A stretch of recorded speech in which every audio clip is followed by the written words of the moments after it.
Cela dit, hier soir, la CENI a proclamé les résultats provisoires des élections municipales du 22 mai dernier. Le mouvement du peuple pour le progrès vient largement en tête en nombre de conseillers. Il est suivi de l'Union pour le progrès et le changement UPC et le Congrès pour la démocratie et le progrès CDP. Le taux de participation à ce scrutin est de 47,65% et la CENI en tire un bilan satisfaisant dans l'ensemble. Salifou Belem, Jean-Emmanuel Ouedraogo. 3 jours après les élections municipales, la Commission électorale nationale livre les résultats provisoires. Premier enseignement, le taux de participation. Il est faible, seulement 47,65% des électeurs ont voté.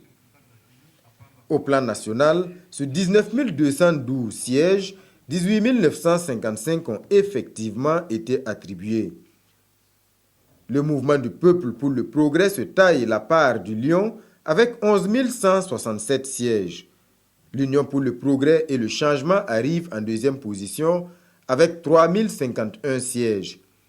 Le Congrès pour la démocratie et le progrès est troisième avec 2 134 sièges. Viennent ensuite le NTD, la NAFA, l'ADF-RDA, l'UNIR-PS, le PDS-METBA. On note également que près de 40 partis sont sortis bredouilles de ce scrutin avec 0 siège.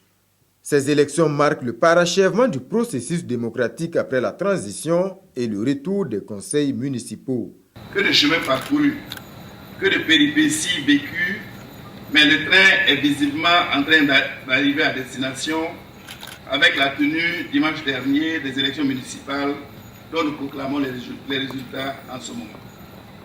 Nous pouvons donc nous féliciter tous de l'achèvement de la mise en place des organes représentatifs après ces municipales qui remettent en scène les conseils municipaux et régionaux après l'élection du président du PASSou et des députés à l'Assemblée nationale le 29 novembre dernier. Les élections municipales dont nous livrons les résultats ont donné lieu à un engagement âpre des partis politiques et regroupements d'indépendants.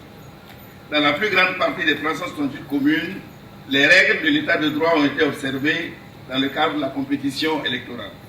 Après la publication de ces résultats provisoires par la Commission électorale nationale indépendante, les différents partis ont 7 jours pour les contester devant le Conseil d'État.